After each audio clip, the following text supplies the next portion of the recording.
మృగశిర కార్తె వచ్చిందంటే ప్రజలు చేపల మార్కెట్లో క్యూ కడతారు వినియోగదారులు.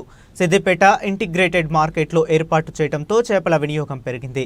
అయితే మృగశిర కార్తె రోజున 800 నుంచి 1000 రూపాయల పలికే కొర్ర మట్టలు 500 రూపాయలకే లభిస్తున్నాయి. తాజాగా పట్టణంలో మాజీ మంత్రి ఎమ్మెల్యే హరీష్ రావు దూరదృష్టితో నిర్మించిన ఇంటిగ్రేటెడ్ మార్కెట్ వినియోగదారులతో కిటకిటలాడింది. సిద్దిపేటలో పాత చేపల మార్కెట్లో గతంలో కేవలం 4-5 చేపల విక్రయ కేంద్రాలు మాత్రమే ఉండేవి. హరీష్ రావు కృషి వల్ల సిద్దిపేటలో ఏర్పాటైన సమీకృత మార్కెట్లో 23 దుకాణాలు ఏర్పాటు చేశారు. ఇప్పుడు సిద్దిపేట మార్కెట్లో అన్ని రకాల చేపలతో పాటు టైగర్ ఫ్రాన్స్, వివిధ రకాల రొయ్యలు కూడా అమ్ముతున్నారు. అమ్మకందారుల సంఖ్య పెరగడంతో కొనుగోలుదారులకు ధరలు అందుబాటులోకి వచ్చాయి. మృగశిర కార్తె రోజున పాత చేపల మార్కెట్కి కిరిసిపోయేది. కానీ నేడు సమీకృత మార్కెట్లో ఆ పరిస్థితి ఏదీ కనబడటం లేదు. కొనుగోలుదారులు వారికి ఇష్టం వచ్చిన రకమైన చేపలను అందుబాటు ధరలలో కొనుగోలు చేస్తున్నారు.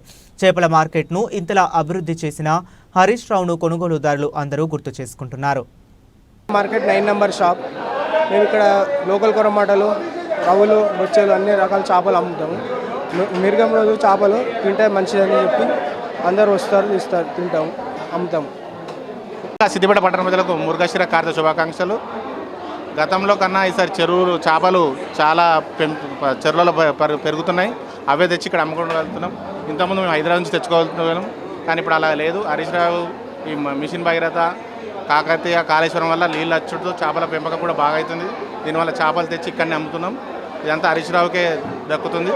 చేపలు వచ్చి కొరమీని 500 ఉంది, తెల్ల చేప 150 రూపాయలు ఉంది. ఈరోజు మృగశిర కార్తె అనగానే మన తెలంగాణలో ఉన్న వాళ్ళందరైతే ఈరోజు చేపలు తినాలి అనే సంకల్పంతో గట్టిగా ఉంటారు. గతంకు ఇప్పటికీ తేడా చూస్తే గతంలో 2, 3, 4 మాత్రమే పాత మార్కెట్లో అమ్మేవారు. ఈరోజు మనం చూస్తే ఇక్కడ ఒక 15-20 షాపులు పెట్టి వీళ్ళందరూ కూడా అభివృద్ధిలోకి వస్తున్నారు. ఆ కులాలు కూడా బ్రతికే విధంగా ఏర్పాటు చేసిన హరీష్ అన్నకు ముందుగాల కృతజ్ఞతలు. ఎందుకంటే సమీకృత మార్కెట్ ఏర్పాటు చేసిన తర్వాత ఒక లైన్ మొత్తం వాళ్ళకి ఇచ్చి ఈరోజు చేపలు అంటే ఇంతకుముందు 1000 రూపాయలు ఉండేటివి కూడా ఈరోజు మనం నీళ్లు, నిధులు అనేటివి ఏ విధంగా సమకూర్చుకున్నామో తెలంగాణ రాష్ట్ర అభివృద్ధిలో భాగంగానే ఈరోజు చేపలు కూడా ఎక్కువైనాయి. అది కూడా 500కి 600కే చేపలు దొరుకుతుంటే కూడా ప్రజలందరూ కూడా సంతోషంగా ఈరోజు సిద్దిపేట మన మార్కెట్లో అయితే చాలా హ్యాపీగా తీసుకుంటూ వాళ్ళందరూ కూడా గుర్తు చేస్తున్నారు. మనకు రంగనాయక సాగరే కావచ్చు, ఈ అభివృద్ధిలో భాగంగా ఆ నీళ్లు అనేటివి ఏర్పాటు చేసినందుకు చేపలు పెరిగినాయి. కాబట్టి ఈరోజు ధర కూడా తక్కువ దొరుకుతున్నది అని చెప్పి అందరూ కూడా ఇలా ఇంటర్గ్రేట్ మార్కెట్ ఏర్పాటు చేసి అందరికి కూడా అందుబాటులో తెచ్చినందుకు ప్రత్యేకంగా సిద్దిపేట నియోజకవర్గ ప్రజల పక్షాన హరీష్ అన్నకు ధన్యవాదాలు తెలియజేస్తున్నాం.